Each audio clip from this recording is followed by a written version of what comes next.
Hi, I'm Dan, the creator of Stra2go, the Strategening. If you're watching this, then that means the It's About Time DLC has been released, which means I'm going to now talk about the rules of the current state of Stra2go. This is a developer update, January 2023, version 1.3.2 of Stra2go. So let's get started with the basic rules of the game. First off, it starts out exactly the same as normal Stra2go. You set up your board of 40 pieces on your side. You cover up the top so you can't see what your opponent has. After you're done setting up and when you're ready to reveal the divider, you say 1, 2, 3, Stra2go, and the game begins. A coin flip decides who goes first, and each piece, if there doesn't have a special ability for moving, can move one space in any direction, not including diagonals. Also, most pieces cannot go in the water unless otherwise specified. The water is not one big space, by the way. The water is 4 smaller spaces, the size of a normal square in Stra2go. When 2 pieces attack, you do not have to say the name of the piece that attacked, you just have to say the number. This is going to help keep your piece's identity a secret from your opponent. And just like in normal Stra2go, the higher piece wins, the lower piece is removed from the board, and if there's a tie, then both pieces are removed from the board. If you attack with a ranged attack, there are several ranged attack units in the game, such as the hotshot, the cannon, the sniper, and the gladiator's javelin ability are all ranged attacks. If you do use a ranged attack, you have to tell your opponent it's a ranged attack, and here's the difference. With a ranged attack, you do not have to reveal the number of the piece that's being attacked. They just have to say if it kills or not. Bombs in Stra2go are removed once they're stepped on, which is not the same as regular Stra2go. There are some pieces that can remove bombs, but removing bombs is considered a special ability. Again, we'll go through that once we get to those pieces. And if you do a ranged attack on a bomb, it does not remove the bomb, nor do you even say if you attacked a bomb. If you use a ranged attack, in general, you just say whether it kills or doesn't kill. So if you attack a bomb, you just say it does not kill. In this video, whenever I use the word the economy to describe something, I'm talking about the number of pieces that you have over your opponent or your opponent has over you. So for instance, if you captured 5 of your opponent's pieces and your opponent has only captured 3, then your economy is +2 and your opponent's economy is -2. That's going to affect 2 pieces in the game. Number 1, the economist, and number 2, the big short. Again, we'll talk about more of that when we get there. The economy does not include bombs, by the way. Even if you defuse them, does not count. The game is immediately over after the flag is captured. You cannot capture the flag with a ranged attack. Again, you would just say it does not kill, and you actually have to step on the flag, your opponent's flag, to capture it. In Stra2go, there are times where the value of a piece can get higher and lower, but in general, the number of a piece cannot be above 10, nor can it be below 0. If you think you made an illegal move, simply undo it. If many turns have gone by and no one noticed the illegal move, then you can just play as normal and figure it out between the 2 of you. And for any rule that's not specified in these instructions, which I will provide a link to all the instructions of Stra2go and a link in the description of this video. If something is still unclear, just use your best judgment, and you can leave a comment in this video and we will take care of that for future versions of the game Stra2go. And then finally, we have the base composition of your team. So these are the numbered pieces that you can have in the game of Stra2go. You get 1 flag and 6 bombs every time. You get 1 10, 1 9, 2 8s, 3 7s, 4 6s, 5 5s, 5 4s, 3 3s, 2 2s, and 7 what we call special pieces, which do not have a number assigned to them. They all have letters, and each one of those is going to have a special ability, as well as literally every other piece in this game. And by the way, if you want to have fun with the game, you can always mix up those pieces. It doesn't really matter. So for instance, you can play a game with 8 6s, or 10 special pieces, or 2 9s even. You can do whatever you want as long as it's even on both sides of the game. So first, a quick word about the bombs in this game. The bombs' names are Bombo, Bombert, Bombord, Bombus, Bombette, and everyone's favorite, Kaboom. Okay, that's enough for the bombs. Now we're on to the 2s of Stra2go. First, we have the Bombassador. The Bombassador's special ability is that if he ever makes it to your opponent's side of the field, and we're talking past the water, then your opponent must reveal 2 bombs on their side of the field. Your opponent gets to choose what bombs they want to reveal. And when I say reveal bombs, I just mean turn them around so your opponent can see them. And in order to activate the Bombassador special ability, you cannot help the Bombassador get there. He has to walk on his own 2 feet there. What I'm saying is he cannot be catapulted over to the other side. He cannot ride the taxi driver. He has to get there on his own or he loses his special ability. Next we have the Hacker. The Hacker's special ability is that he, when within 2 spaces of another piece, on your turn you can choose to hack that piece, and what hacking does is that your opponent's piece loses all special abilities and movement options. So let's say for instance you choose to hack the Bombassador, he can no longer use his ability and he's just a worthless 2. Also, once you hack a piece, your opponent cannot attack with that piece for 1 turn. So that, combined with the fact that he can do this from 2 spaces away, means that the Hacker can be used more than once without getting captured. Next in the 2s we have the Magician. The Magician has the special ability of being able to switch places with any other friendly piece up to 3 spaces away. You can use this as a get out of jail free card for a vulnerable piece that you want to save for later, so you pretty much switch places with the Magician, thus most likely sacrificing the Magician in the process, but saving that piece that you wanted to move. Next we have the Scientist. The Scientist is the only piece in the game that you actually have to choose at the beginning of the game which of his 3 special abilities you want to use. The first ability that he has is a shield generator that he carries around that adds 1 to all pieces around him, not including diagonals, when defending. So for instance, if your opponent attacks your 9, with the shield generator, you would now say 10. You do not have to say that the Scientist was involved, since you just say the number in Stra2go, you would just say 10. And your opponent would have no idea what's going on at first. This also adds 1 to the Scientist as well. So if you choose to use the shield generator, the Scientist is effectively a 3 on defense, if that makes much of a difference. The second ability he can have is a force field that protects all friendly pieces from ranged attacks up to 3 spaces of the Scientist's location. So for instance, your opponent has their hot shot and they attack one of your pieces that would have been killed otherwise. All you need to say is, it does not kill. You do not say that the Scientist had your force field around it and that's the reason why you lived. And then the last ability that the Scientist can have is the Teleporter, which is the most complicated to explain. But essentially what you do is, one end of the Teleporter goes on a free space next to the Scientist, and the other end of the Teleporter goes to any free space on your side of the field. Once the Teleporter is placed, whenever you step on the Teleporter, you come out on the other side to any adjacent free space next to the Teleporter. You can even potentially use that to attack other pieces when you come out of the Teleporter, since you get to choose up, down, left, or right when you come out of the Teleporter. Your opponent can also use the Teleporter, so watch out for that. And either you or your opponent can actually use one of your turns to destroy your Teleporter, if you so desire. You only get 1 Teleporter per game, so use it wisely.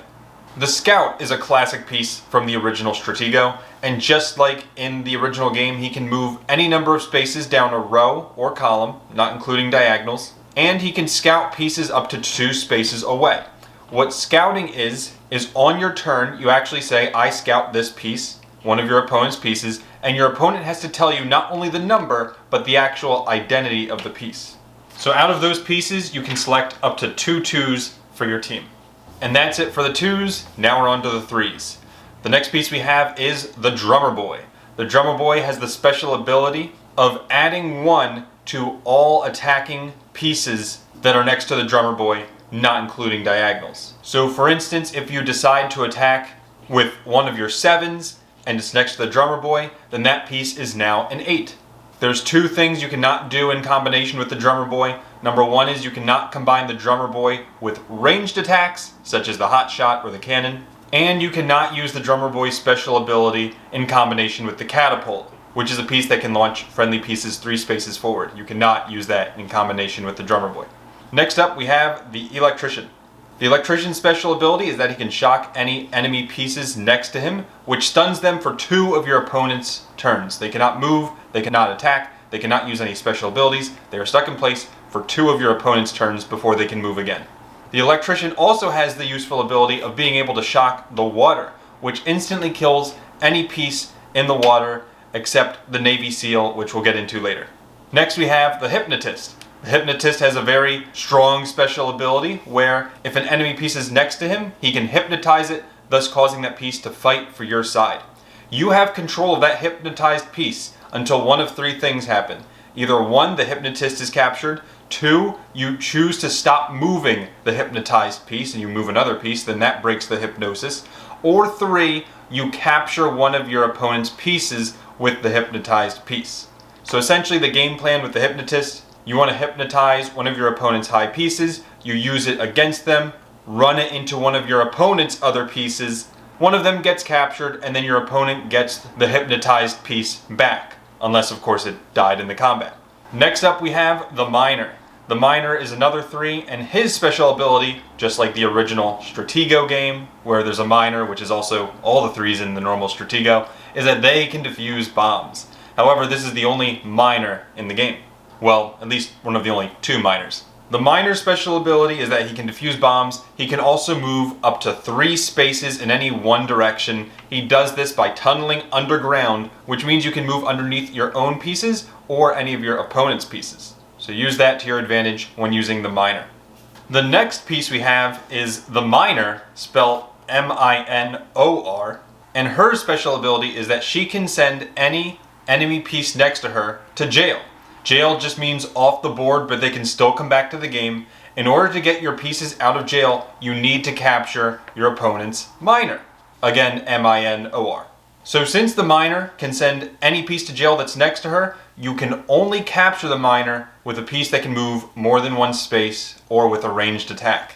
When you send a piece to jail, since it's technically not captured, you do not count jailed pieces towards the economy, because they can come back to the game. The next 3 we have is the Sniper. The Sniper is the newest of the ranged attack pieces. It comes from the It's About Time DLC.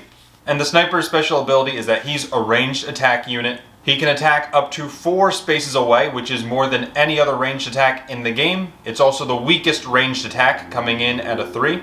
And the advantage of using the Sniper is that the Sniper is the only ranged attacker in the game where you don't reveal his position when you attack. So that's what's special about the Sniper.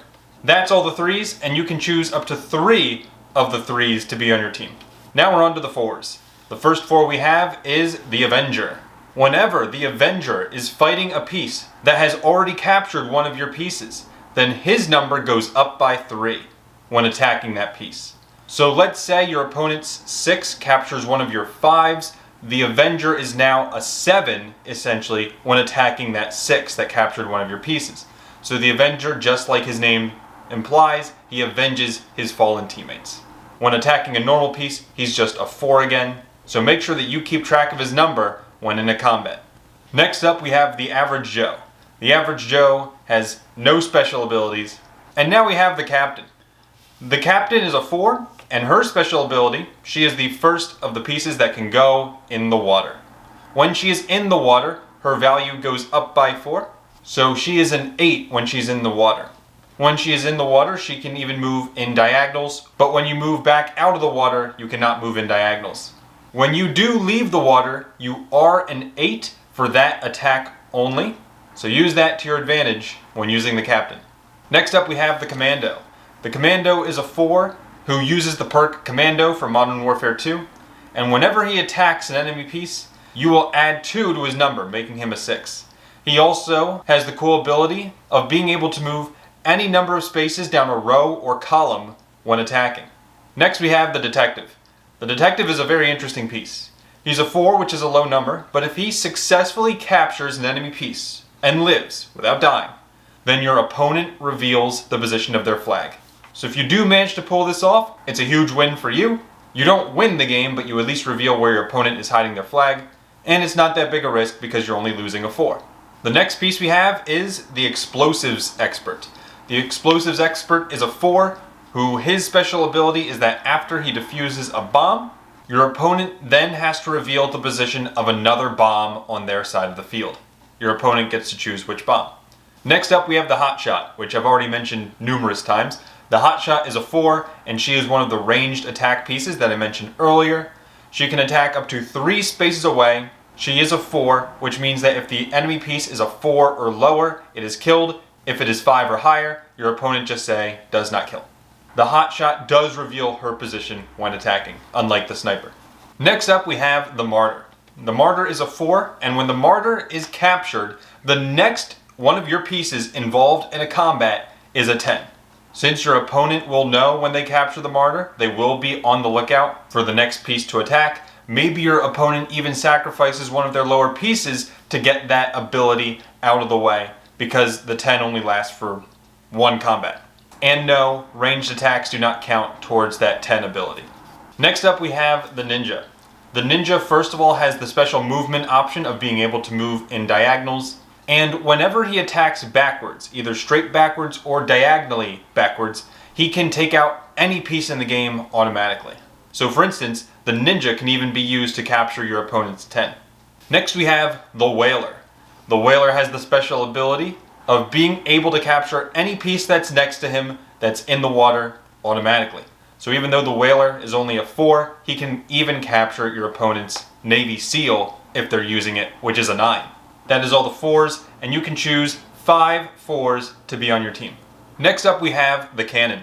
The cannon is the third and pretty much the final ranged attacking piece in the game. It cannot move at all, nor can it be moved by any other piece. And it's just a ranged attack piece that can attack up to 3 spaces away, and the cannon's position is revealed when it attacks. Next up we have the cartographer. The cartographer is a 5 whose special ability is that she can move in any number of spaces in any direction, up, down, left, right, including diagonals. Essentially, the cartographer is just a queen from chess, but with a value of 5. Next we have a new piece from the It's About Time DLC. It's the Demolition Man. The Demolition Man's special ability is that you can choose to sacrifice him at any point in the game, and when you sacrifice him and remove him from the board, you destroy all bombs on both you and your opponent's side of the field in that same column the Demolition Man was in. This means that you can safely attack every piece in that column from your opponent without worrying about running into a bomb. However, your opponent, of course, can do the same. Next we have the Dodger.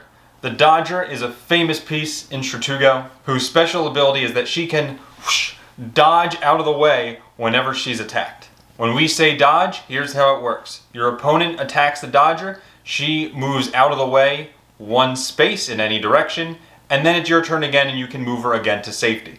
You can only dodge the same piece once, and you can use her ability to dodge ranged attacks as well. You can even dodge special abilities, such as the Scout or the Hacker. Next up we have the Doggo. The Doggo's special ability is that he can move next to any friendly piece that's within 3 spaces away.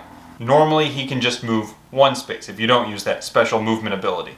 Another ability that the Doggo has is that he can detect bombs. He cannot defuse bombs, but if he's next to one, he can sniff it out, and your opponent has to tell you whether or not it's a bomb. The last ability the Doggo has is he can actually sacrifice himself to save a piece if it's next to him. So in other words, your opponent attacks a piece, you would sacrifice the Doggo and they would literally switch places, and then it's your turn again so you can move that other piece to safety. Next up we have the Maniac. The Maniac starts as a 5, and every time he successfully captures a piece, his number goes up by 1. This of course can go all the way up until he becomes a 10. Although the current record for the Maniac's number is getting to 7. So he's usually captured before he reaches his full potential. Next we have the Reflector. The Reflector is a 5 whose special ability is that he can reflect any ranged attack from your opponent. So for instance, if your opponent shoots at you with either the sniper, the hotshot, or the cannon, the Reflector will reflect the shot, instantly killing the initial piece that attacked. Next is the Saboteur. The Saboteur is also a 5. His special ability is that whenever he runs into one of your opponent's bombs, instead of blowing up or defusing the bomb, he can actually move it 1 space, and you can even move it onto one of your opponent's pieces, thus instantly killing them. You can only move the same bomb once, and when you move the bomb, you can either move it up, down, left, or right. That's it for the 5s, and you get to choose 5 5s to be on your team. Now we're on to the 6s. The first 6 we have, it's the Cowboy. The Cowboy has his trusty lasso that he can use to lasso pieces that are in the same row or column as him, And when you lasso a piece, you can either bring it right up to the space next to the cowboy, or you can actually use it to attack. The cowboy does not move, you are moving the enemy's pieces instead. You can lasso just about any piece in the game, including bombs, so be careful. The only pieces that you cannot lasso are immobile pieces, such as the cannon or the catapult, or the flag. You cannot lasso the flag. Next we have the Gladiator. The Gladiator's special ability is that he is hardened in combat, and because of that, in the case of a tie, if the Gladiator ever ties, instead of getting captured too, he survives the combat and flat out wins. The Gladiator also carries a one-time ranged attack. He carries around a javelin that he can launch up to 3 spaces away, and that ranged attack is a 5, just like the cannon. Next up we have the Hoplite. The Hoplite is not a ranged attacker, but he does carry a spear that he can use to attack enemy pieces up to 2 spaces away. Since it is not a ranged attack, it means that even if you do attack from 2 spaces away, the Hoplite is at risk of dying. You can even use the Hoplite's attack to attack through friendly pieces or even through enemy pieces, as long as they're still within 2 spaces away. Next up we have the Interrogator. The Interrogator is one of my favorite pieces from the new expansion, and his special ability is that after he successfully captures a piece, your opponent must reveal the identity of another piece up to 3 spaces away of the combat. That means the number and the name of the piece. This ability is also activated even if the Interrogator dies in the process. So for instance, if the Interrogator ties with another 6, your opponent still must reveal the identity of another piece within 3 spaces away. The player who holds the Interrogator gets to decide what piece to reveal. Next up we have the Knight. The Knight is a 6 who can move just like a knight in chess. So it has that L shape and it can hop over friendly or enemy pieces. Next up we have the Paratrooper. The Paratrooper's special ability is that at the start of the game, before either player takes their turn, the Paratrooper takes the spot that they're at and they attack the first piece of your enemy's pieces in the same column as the Paratrooper. So it's a good way to get the offense going early in the game. Maybe you put the Paratrooper so you launch it into the area behind your opponent's body of water, which is typically harder to get to. But after that initial attack, he's behind enemy lines. And he's going to stay there until he's either captured or he wins the game. But that probably won't happen. The next 6 we have is the Police Officer. The Police Officer has the special ability of being able to pull over enemy pieces that come next to her if they're moving more than 1 space. So for instance, let's say your opponent has their cartographer and the cartographer's moving down this nice long diagonal. Well, if she passes the police officer and the police officer says stop, pulls her over, and then you can attack the cartographer because it's now your turn. Your opponent's turn immediately ends. Next up we have the Time Traveler. The Time Traveler has the special ability of being able to move back in time to where he was 2 turns ago before the attack. So for instance, you can move the Time Traveler forward like 3 times in a row, you run into a bomb, you go back in time to when you never ran into the bomb and your Time Traveler is safe on your side of the field, and now you know where one of your opponent's bombs are. There is no limit to how many times you can use this ability per game. However, I've never seen it used more than twice. Next we have the Wolf. The Wolf is a 6 who can move up to 3 spaces in any combination of directions. And after he successfully captures a piece, he may attack again, once per turn. That's all the 6s, and you get to choose between 4 of those 6s to be on your team. Now we're on to the 7s. The first piece we have is the Con Artist, and we have a little description for all the 7s in the game. Connie Artiste's favorite book growing up was Tom Sawyer. At the age of 12, she was already swindling boys out of their lunch money for fake raffle tickets. Fast forward 10 years and she was doing the same thing, except with cryptocurrencies for a much higher price. So the Con Artist's special ability is that whenever she's next to an enemy piece, she has the option of swindling it. Swindling is where you actually switch abilities with your opponent. For the first switch, the Con Artist takes and gives nothing in return, but after that, if you want to swindle again, you are then giving that enemy piece another ability. When swindling, this only includes special abilities, not special movement options. So for instance, swindling the cartographer would do nothing. And remember, swindling does not count as attacking a piece, which means most likely your opponent figures out that it's a 7 and will either attack your Con Artist or will run away. The next 7 we have is the Crisscrosser. Christopher Cross was the head of Ski Patrol before he decided to join Operation Stra2go. With his jet-powered skis, anything is possible. The Crisscrosser's special ability is that he can move one space in any direction, including diagonals, and he can also go in the water. When he is in the water, he is a 7, which means he loses to the captain, and he also can get electrocuted by the electrician. Next we have the Flea Flicker. Flea Flick was a star running back in college. He is excellent at getting past the defense and into the end zone.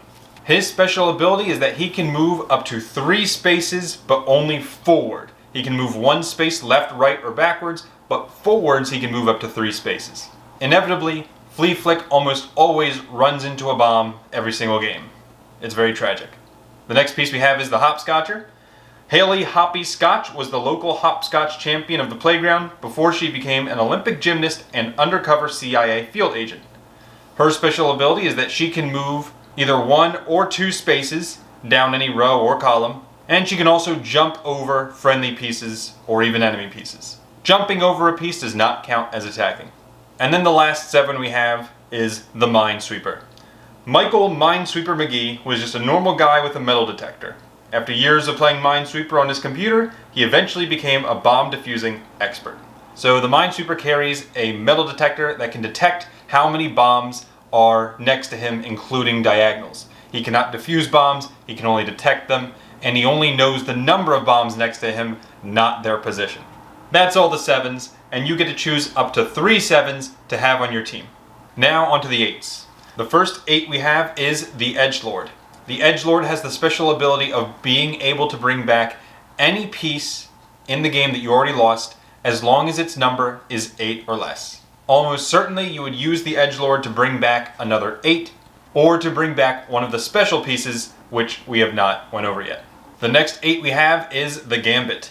The Gambit is a chess prodigy, and his special ability is that after he successfully captures a piece, his number goes down by 1 each time, but the number of spaces he can move increases by 2. So for instance, once the Gambit captures 1 piece, his value is a 7, but he can move up to 3 spaces. He captures another piece, he's now a 6 that can move 5 spaces. The other thing that the Gambit can do after successfully capturing a piece, he gets to move again. The next piece we have is the Identity Thief. The Identity Thief has the special ability of any piece it captures, it takes the captured piece's special ability, not including the special movement option. So for instance, let's say the Identity Thief captures the Scout, he then takes the Scout's ability, being able to scout pieces up to 2 spaces away. But he would not take the movement of the Scout. You can only steal 1 ability at a time, and the ability is replaced every time you capture a piece. Next up we have the Mastermind. The Mastermind is an 8 who has the special ability of being able to move every piece around her along with her. For those of you who know the Priest in Stra2go, it has the same ability as the Priest except her number is always an 8. So the Mastermind has the potential of being able to move up to 9 pieces on her turn, and therefore being able to attack more than just 1 piece on her turn. That's all the 8s. You'll notice there's not as many 8s as the other pieces in the game, and that's because you can only have up to 2 of them on your team. Now we're on to the 9s, the powerhouses, with some honestly pretty strong abilities. So the first 9 we have is the Godfather. The Godfather is a 9 whose special ability is that he can place an order to execute any enemy piece on your side of the field. In order to carry out that order, you need to sacrifice both the Godfather and an adjacent friendly piece next to the Godfather, not including bombs. After you send out the order, you have to tell your opponent that you're doing it, and then on your opponent's next turn, all 3 pieces, the Godfather, the piece next to the Godfather, and the enemy piece, are all removed from the game. This would probably only be worth doing with your opponent's 10, or with a piece that's going to capture the flag. Next up we have the Juggernaut. The Juggernaut is a very interesting piece. It's the only piece in the game that essentially has 2 lives. Once you capture the Juggernaut the first time, he's not done yet. He comes back to life, but as a 7. So essentially you have to kill the Juggernaut twice, and the second time around, he's a 7. The next piece we have is the Mercenary.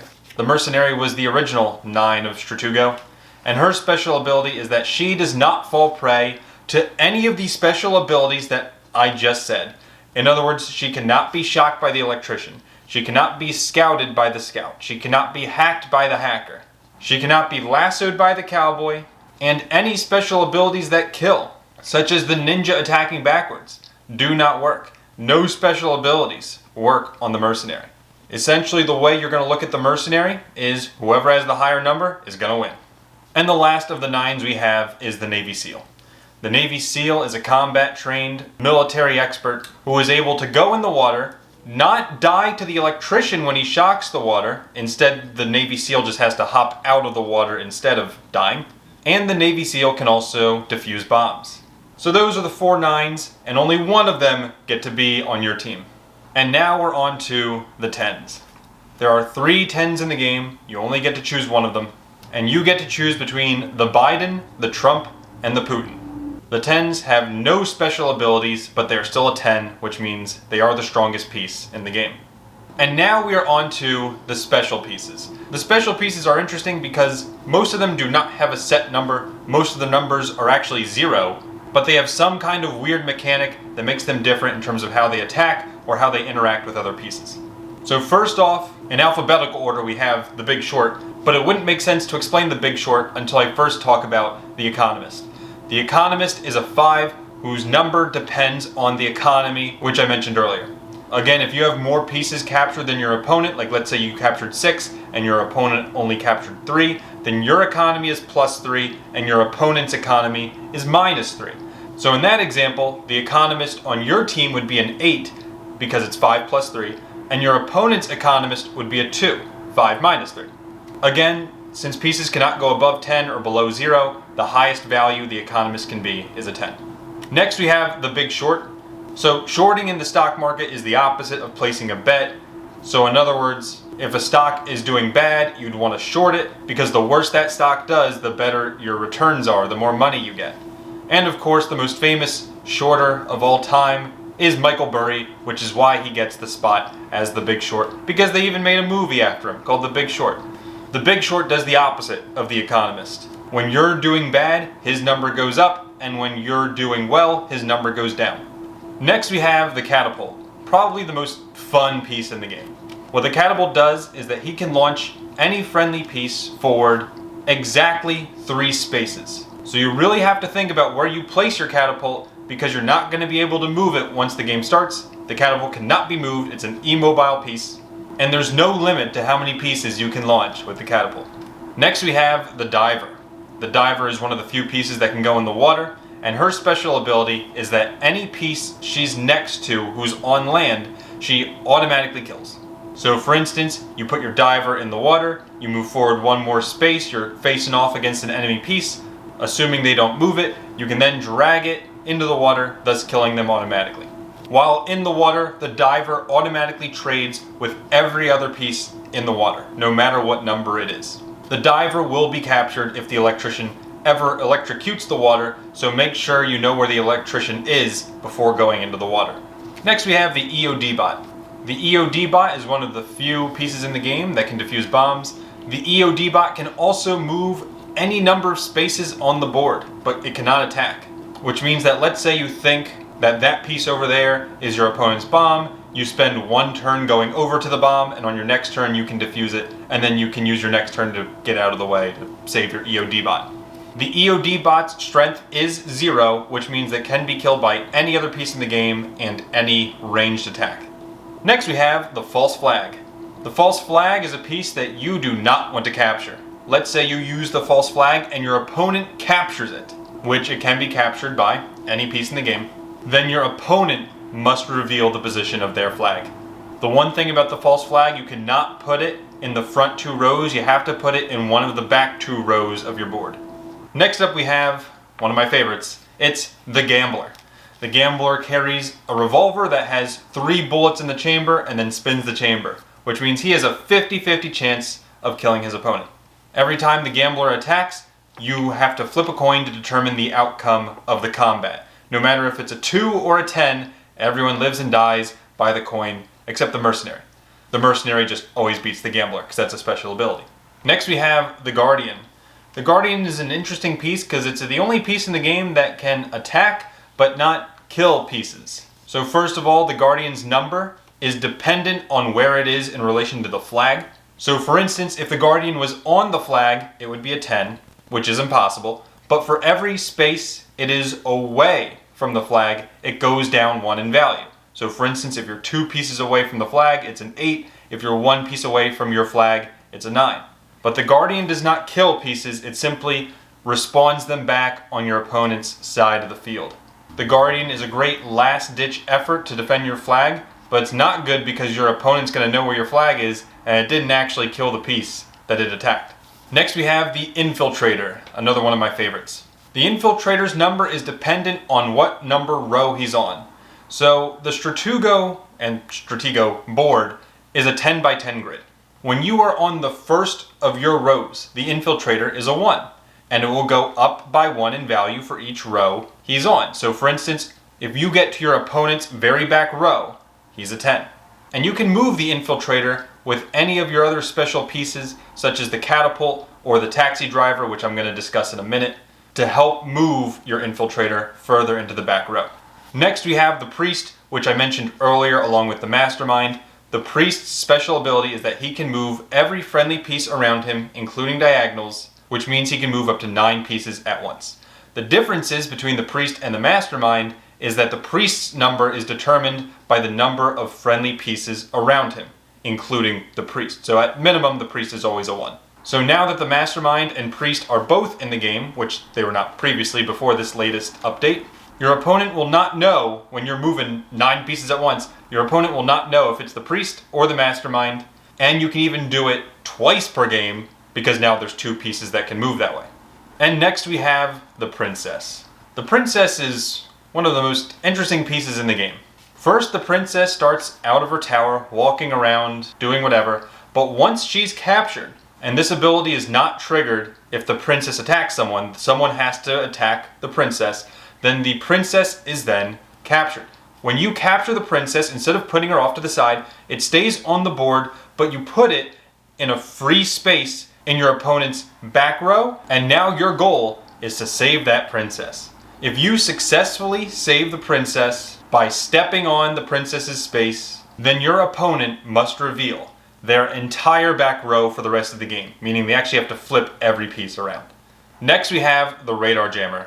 The Radar Jammer's special ability is that it conceals the number of all friendly pieces within 2 spaces of it. So for instance, your opponent attacks a piece within 2 spaces of the Radar Jammer, they say it's a 7, you don't say what number the piece was, but let's just say it was higher than a 7, and now your opponent has to figure out not only what that piece is, but more importantly, where is that Radar Jammer? The Radar Jammer has a strength of 0, so it is on the weaker side. And funny enough, the very next piece makes the Radar Jammer stronger. It's the Secret Lair. The Secret Lair special ability is, well, first of all, its strength is 0, and its special ability is that any piece with a strength of 0, so for instance, the Gambler, the Radar Jammer, the Princess, the Spy, the Suicide Bomber, the Taxi Driver, when we get to all 3 of those pieces next, any piece with a strength of 0 automatically has a strength of 5 instead. So that means those pieces with a strength of 0 cannot be killed by the hot shot or the sniper, can still be killed by the cannon because that's a 5. However, it doesn't change the attacking mechanics of pieces such as the Gambler. The Gambler is still always a 50-50 for the kill, but now it can't get killed by some weaker ranged attacks. The one thing about the Secret Lair is you cannot place it on your back row. The next piece we have is the Spy.